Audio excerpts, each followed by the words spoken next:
I mean, if I had to sum my 20 years, I really feel like I'm sitting here and I do everything for the first time. Every time I talk to someone on an interview, I feel like I'm talking for the first time. Every time I do a film, I'm like, thank you for the blessing. And I almost, it's like me starting afresh every day of my life. Hi everyone, this is Neha Dhupia and you're watching me on peepingmoon.com.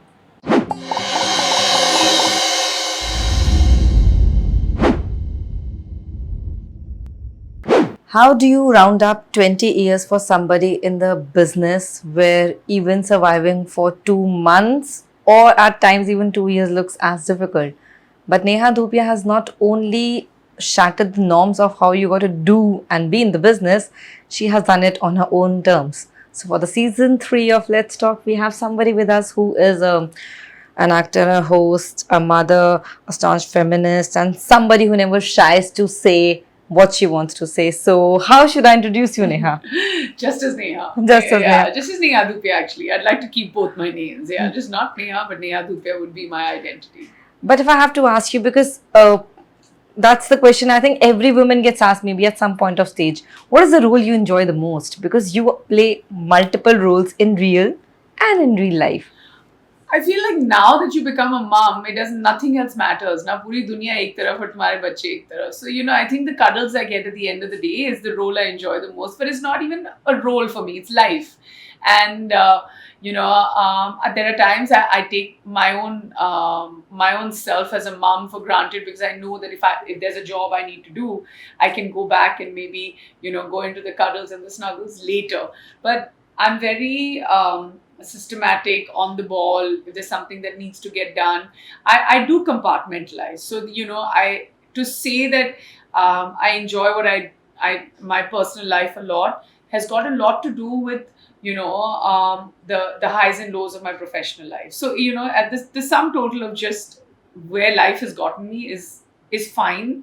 It's great on most days, and some days it's tough, and some days you just want to, like, I don't know, disconnect. And I'm very as a person, I'm very I detach easily.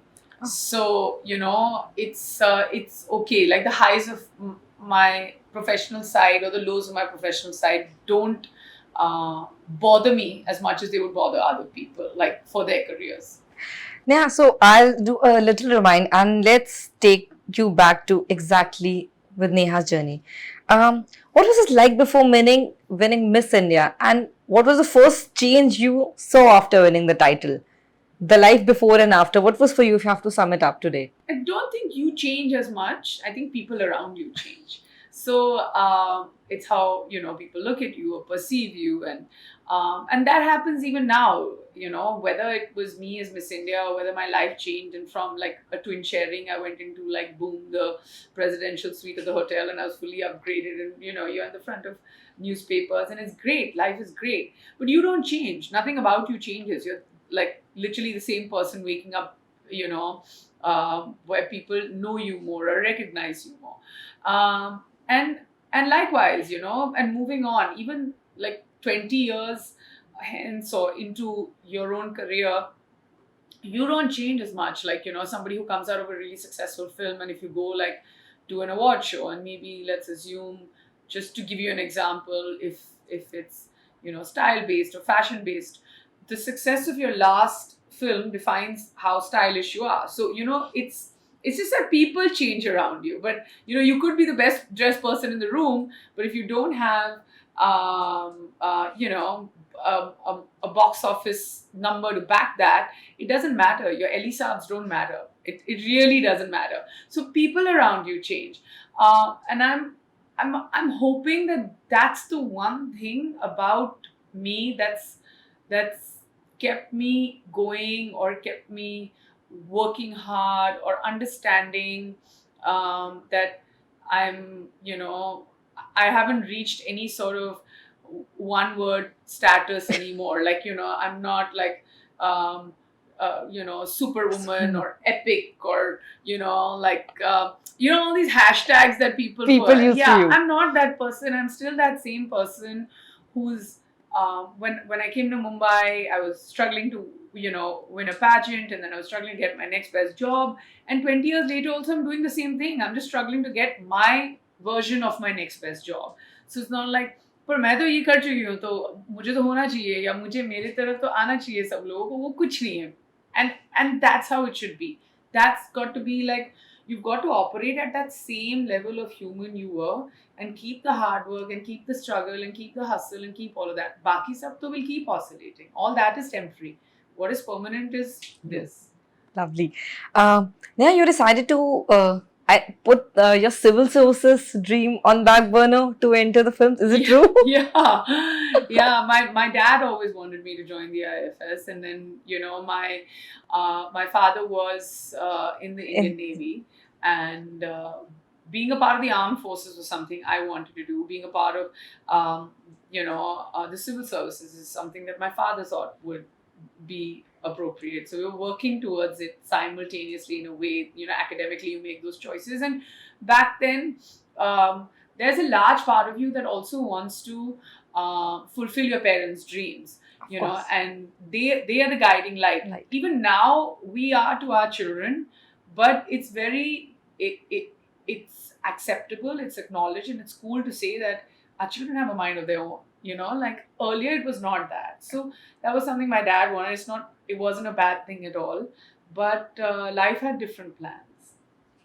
Why I'm asking is because you decided to enter films at a time when, as cliche as it may sound, Bollywood was being reigned by the beauty queens. We had Ash to Priyanka in the entire bracket.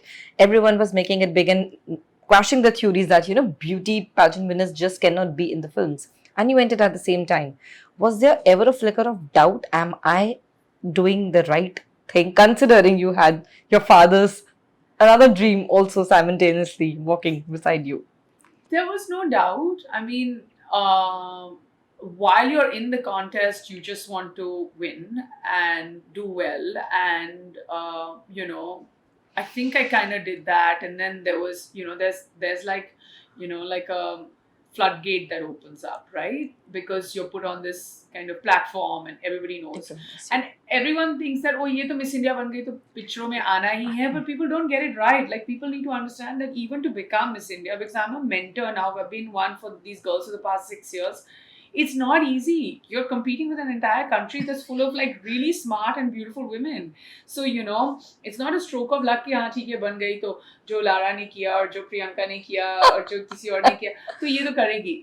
Like, it's not that. I mean, try doing it. Exactly. And I mean, I'm not coming with any sort of air of arrogance. It's just the will to work hard. That's what you need to have. And then, don't shun it aside as an obvious trajectory towards the movies. But to get to that, also one has worked really hard. It's probably equivalent to like many auditions of that course. You would go and do and get noticed. And at the same time, you'll get at best your first film. At best. That's it. And post that, you've got to figure it out. If it does well, doesn't do well, change tracks. All this has happened to me in my career, in my 20 years that, I have been a part of successful things or projects. I've been a part of failures, and sometimes you're like, this is just not working. And just, I've been sitting in front of journalists and they're like, what's next? And I'm like, giving answers like, sochenge, and I'm still thinking. I'm not thinking. I'm scared because I don't know what I'm going to do next. So it's my 4 steps back to then take 3 steps forward. So I've changed paths many times in my life. I was doing mainstream commercial films to then, trying my luck at like different, more experimental cinema. Like, I've done films like Kayamat and Singh is King and De Danadan and or Chup Chup Ke, to then realizing that, okay, this is maybe a fit but not what I want. And then I've had the joy of working in like smaller films like Mithya and Ek Chalis Ki Last Local and Fas Gaye Re Obama and many other different films, to then doing supporting parts in really wonderful films like say a Tumhari Sullu or a short film like Devi or A Thursday up to now. So there's a lot of like trial and error, but I just feel blessed that every time I make an error I get back to trial, which is also a good place. I have to ask you this, Neha. However controversial Julie was at the time it came, do you think or do you credit that particular film of yours where you went from being anonymous to being the name which nobody could not miss? Or was the entire film and the scenario around it played against you? Because in every actor's film, there come a point where, however big it is, sometimes it's not exactly the fit maybe you're looking for. What was it for you? Because I remember the entire hula boo Yeah, at that time. it was a lot. And then, when you're sort of, I think I was 23. Now you see it's like Yeah. nothing. Now we have that daily, we have DC now content. I feel like I just felt like at that time, if I would equate it to 2022 to then going back to 2004, I would imagine that I was just like heavily trolled for nothing. Exactly. But the fact is that the minute you're heavily trolled, you also noticed. Yeah, So I don't know, irony. but I mean, it was a lot for me to take in. Like, I was only doing my job as a diligent actor, but there was so much noise around it, and I feel like if it came now, it would have been it would have been another, like, one of those female centric films, and that may or may not have done well. I don't know, but The portrayal would have not been as harsh as it was back at that back time. then, yes, and it's just, I mean, I feel like everything from like a poster to like the things I said while promoting it, or it was just so it was kind of, I wouldn't say uh, blown out of proportion, but it was a lot for me to take in. Like, I didn't think that, there's always cause and consequence. I didn't think the consequence of it would be so large, but I guess it was a part of a larger plan, and I've done multiple things, and every time I think back that, okay, maybe this is something that I shouldn't have done and I should have done. Today, if I sit back and I'm like, no, I should have done it. Otherwise, I wouldn't be having this conversation. So it's like I said, I don't take success and failure very seriously. Like, I take it seriously for about, say, 4 to 6 hours is how long it lasts. At most. And now with children, I would say I'm really upset about something, and then somebody will call from home and say कि उसके पेट में दर्द है. अच्छा चलो, like, my problems are not my problems anymore, because but I want to be able to give it 100% and do my job and do it well, and be there for what I do. Did you have to fight hard for the versatility at that particular time, considering we are taking the conversation ahead from Julie? Was it difficult for you to put yourself out as an actor, because so many preconceived notions sometimes just at that time, when we are dividing 20 years back almost, comes with a certain rule you end up playing on the screen? Was it a difficult phase for you as well? When you have to pick up the pieces all over again is very hard. So, and sometimes I was just, and also what was different back then was that the minute you did a particular film, you weren't noticed for the fact that you're good at that. You were just noticed for the fact that you were put in that bracket. So that would get hard. So, like, suppose, say, you end up doing a female lead where, like in Julie, suppose you play a sex worker, and then you're like, okay, then, and then in a poster, you have, like, a shot that kind of reveals a part of your back, and then it's just like, okay, this is it. Like, she's out there and she wants to do explicit stuff, and she's this is the bracket that we put her in. As opposed to today, if I were to do a female oriented script and have like a cool sexy poster that comes out of it, it'll just be that, hey, she's here to do interesting cinema, and let's try her out in something else. Which I have to give a lot of credit to audience, filmmakers, writers. Writers are a huge part. Like, my entire time, like the first 15 years of my career, was just like, the coolest people on set are the writers. Like, we need to give more importance to the writers, and now we do. So I feel that like, even if I were to make choices today, I can be cast as whatever, a mom, or a cop, or a lawyer, or somebody who's completely different from all of the above, to, like, a con woman, anything. Like, I'm great at that though. And just kidding. But I'm just saying that at that time, the struggle of the joy of seeing success was would also come with being put into a box.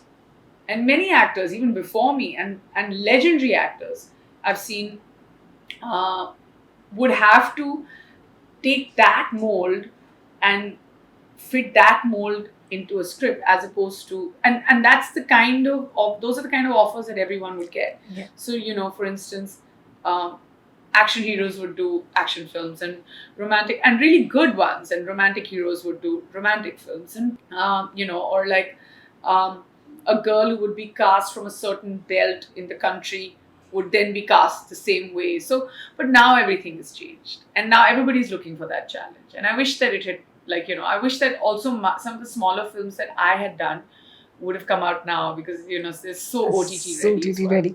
What felt like the biggest risk at that time, if you rewind back the time? Um, I, I think Julie felt like a risk. I did, and I'm. I mean, it feels like such a long time ago that it almost feels like a different lifetime for me. Exactly. But it did, and then um, another risk was, getting very consumed and very involved with cinema, with just getting obsessed with great writing for me, like, films that I did, like Mithya and Fas Gare Obama and Ek Chalis Ki Last Local. Then again, like, the message that I wanted to put out there is like, I'm working with cool filmmakers and cool actors, and this is the world I want to belong to. But then you just get put in that Again, world. coming back to That's the why it mode. was a risk then, but it was a risk that I really am so proud of. That I can't tell you, like, the amount I've learned with working with all of them. I can't name each one individually, but separately, and just like looking at the little nuances that they would do. That I feel like today, I still, like, that's my revision book before going on set. Was there ever a time, before we move to the happier times, I'll ask the last question in that segment.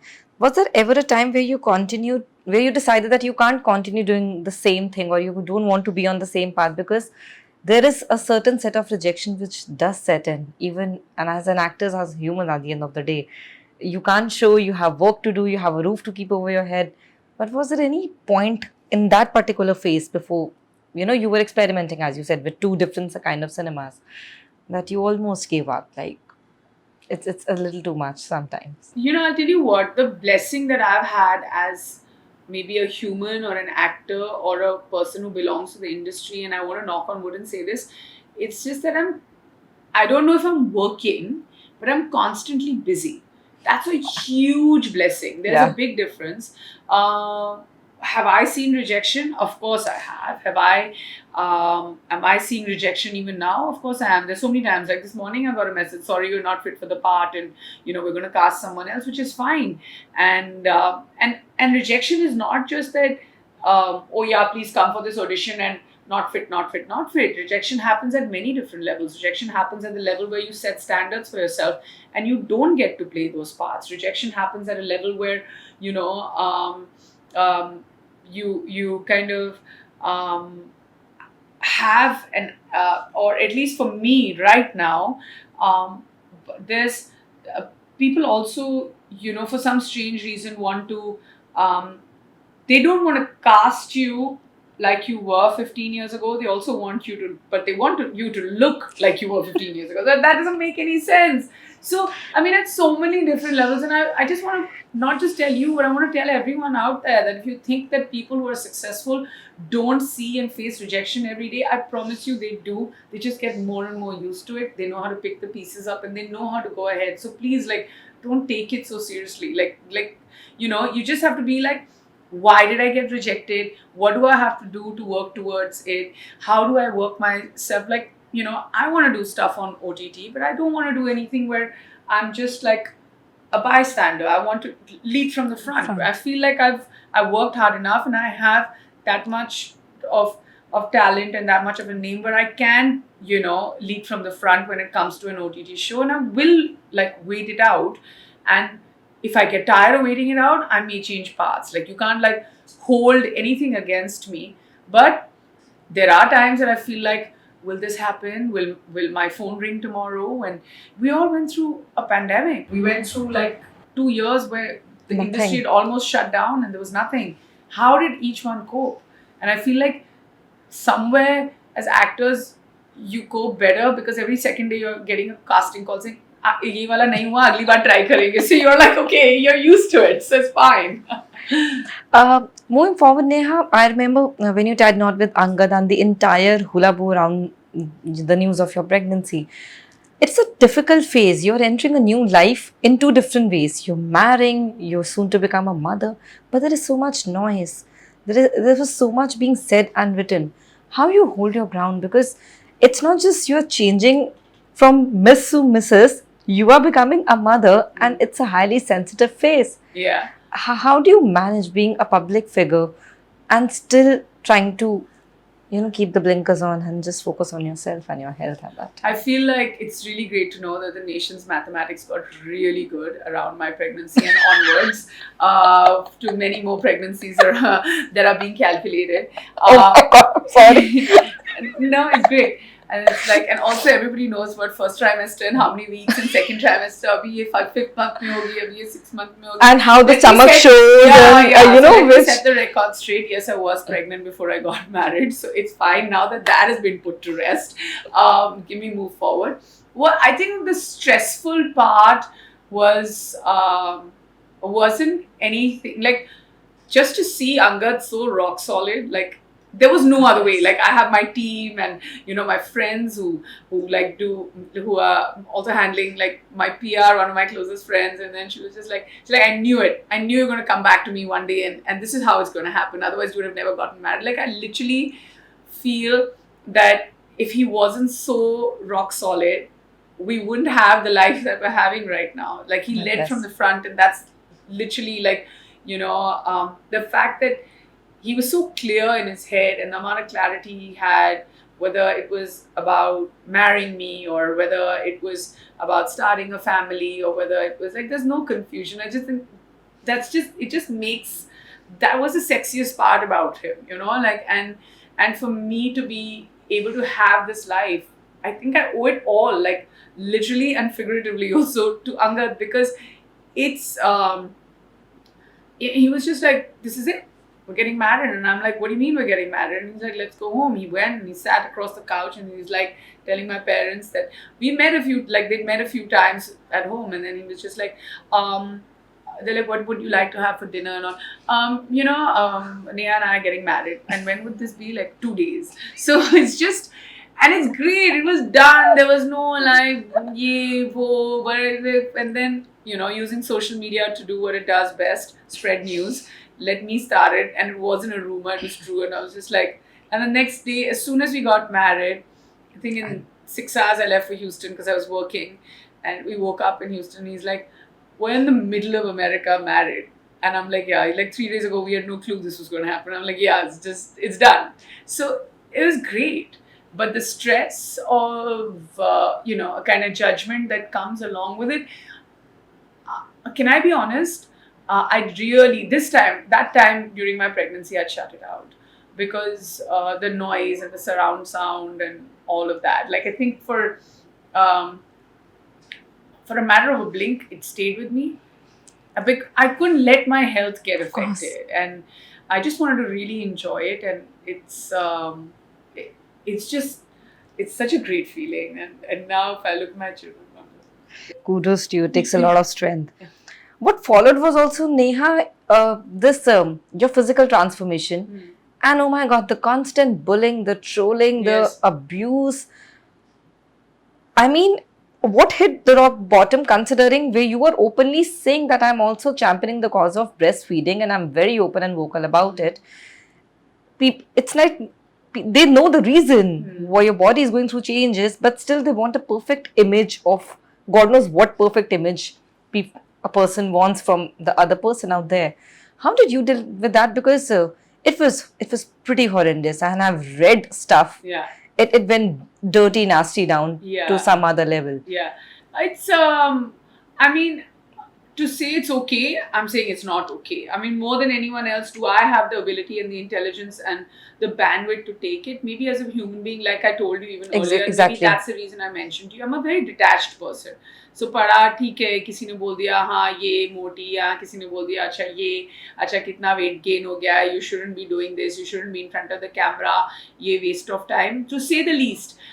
And I'm like, it's okay. It makes no difference. I feel sorry for these faceless people. But that is because I have maybe a certain sense of higher intelligence to handle it. It hit me the most when I was, I went through, after my first child, I went through severe postpartum depression. And at that point, you don't know what to expect. The second time around, you know, you're prepped, you're on it, like I am right now. I'm just like, koi bhi aa jaye samne, I know how to handle it. Like up to like getting, you know it pat to the T ki kya hone wala hai. But the first time it was very hard. Pregnancy is beautiful, and I know that first time moms go through this a lot, and it's a real thing.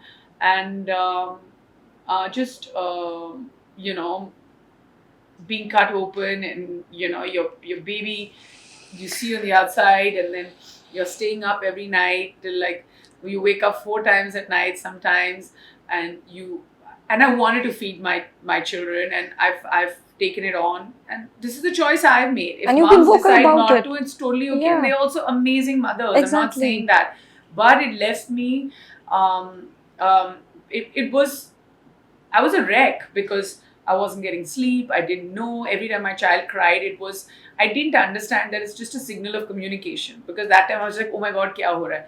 Then once in a while, when I would have a little bit of time, I'd be like, let me see what's happening in the world. And the only thing that I would face was so much, opinion, and so much of backlash. And I'm just like, what have I done wrong? Like, how, if you don't like what you see, you have many options. Unfollow being Scroll. the first, scroll being the second, third, just like Ignore. go somewhere else and take your frustration out. If you're not happy with the person or your existence that you have, don't take it out on my wall, don't take it out on anyone's wall. Figure out your own life, because you've got to be at a really high level of frustration to troll someone. Like I don't know what gets to them, but the sad part was not the trolls. The sad part was even journalists writing it as headlines. And that's what makes it so unfortunate. And that's when I decided to question it. And I mean, if it was expected out of me that as soon as I deliver my child to come out in a body hugging cat suit, I'm not going to do it. I never have. I never will. I won't even wear one if I had a choice or whatever else I had to do. But don't compare, because there are some people who have, they deal with it differently, their bodies react differently, and my body reacts differently. So don't compare. How, at the end of the day, the only thing I told myself was, how can I hate on my body if it's given me two of the most beautiful beings in my entire life? My existence revolves around them. So how can I hate on this? So if it wasn't for this, or whatever few sizes up it's gone, I mean, how does that troll affect me? But to get to this point, it's a very long drawn process. So yeah, I mean, there are just this morning we actually launched this kind of helpline, Mary Trust line, along with which was on social media, which is just like this CSR where you can call and talk. Children can call and talk about how they're feeling on different subjects, and how they're getting bullied and how there's abuse. But that's for children. But we also feel it. It's not like we don't. Yeah, before I come down towards the end, I remember there was a time on reality TV you were one of the biggest names when Roadies was at that time airing, and I have to bring this up because while you are a very clear person, you have always said what you wanted to say. Why do you think that your take on feminism, particularly, I'm using the word quote unquote because that actually for no reason was the connotation of the entire subject. Why did it become so big, and how did it ended up putting you in this entire controversial bracket every time and again? Do you regret? What I want to ask is sometimes saying things as fiercely, maybe because the other person is not ready to listen, because you are strong enough to give an opinion, maybe the other person is not ready to take it. How was that? Because that was one long phase and it went on and on and on It's for the still going longest. on. It's still going on. Yeah, it's her choice 5. It's her choice 5. I said it, so if they want to say it now, then they can say it. Yeah, I'm giving you your meme for the day as well. No, but my whole point is that it doesn't. I mean, like, if I'm on Roadies and if I'm on any other reality Any other show, anything, I'm there. It's a reality show, which means you need to be real. Exactly. And the reality about me is I'm going to speak my mind, and I never want to hurt or offend anyone. I'm going to speak my mind, and if people want to take it differently and turn it around on me, it's up to them. The controversy was it was about a guy who said that, after he broke up with his girlfriend, she went and dated five other guys. Yeah, something was there. And But then, it was just like, I mean, the your point reaction is- was just blown to a point where the feminism was taken into I never understood that. What was. I honestly am not a person who believes in any of these big words when it comes to society. I feel that I'm somebody who really believes in equality. So, when it comes to my personal relationships, when it comes to workplace, when it comes, and people can't see on the other side of this, and I'm just so happy when you walked in. Like the ratio of men to women, even in this room when we're doing this interview, is exactly 50%. And it's so great. Like, I would like definitely say that if we have to lead from the front, whether it's man or women, we have to lead as equals. Exactly. And that's the most important thing. And I don't know why I've been like made some flag bearer of many different things that I don't even know. I only wake up in the morning and I'm just like, oh, today it's this. Okay, fine. But lastly, Neha, you decided to don the hat of the producer. And if I have to sum it up from where I started, Neha has done theatre, modeling, ads, films, reality, TV shows, and now getting into production. What is this? Is it the right way to sum up your 20 years and God bless you with more years to follow, the 2 decade long career?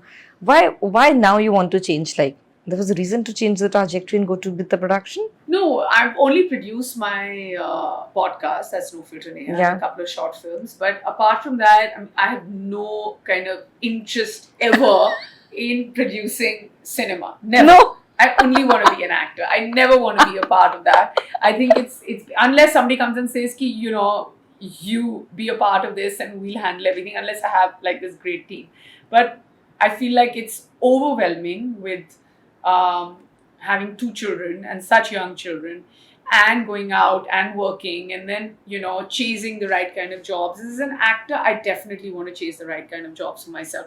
So that's the most important thing. And as far as production is concerned, you have to be made from a different soil of different material to then be a producer. I have seen producers do things that I can't even tell you. It's the hardest job on a film set to be a producer. It's so tough. Like, you have to, from the first person on your call sheet list, I would imagine the lighting crew that comes up top, to the biggest star arriving right at the end. That's usually how it works. You have to keep everyone happy, keep everyone in check, keep everyone in place. It's very hard. Not me. Neha's not doing it. No. But temperamentally, I'm not cut out for it. Neha, as we say bye, tell me something. Very tough question. The toughest question to ask. Can you sum up your 20 years for me? Like in one word or 2 No, words? Or whatever. Because that's your emotion. I'm not going to contain it in a word. Fine. I was just like, if it's one word, it's easy because I talk a lot. But I mean, if I had to sum my 20 years, I really feel like I'm sitting here and I do everything for the first time. Every time I talk to someone on an interview, I feel like I'm talking for the first time. Every time I do a film, I'm like, thank you for the blessing. And it's like me starting afresh every day of my life. And I want to come back to work with the same amount of hard work. I want to come back with the same amount of hustle. I want to come back with the same amount of drive. And I want to come back with the same amount of fear that I may lose it all. And that's what my 20 years have taught me. And to 20 more years.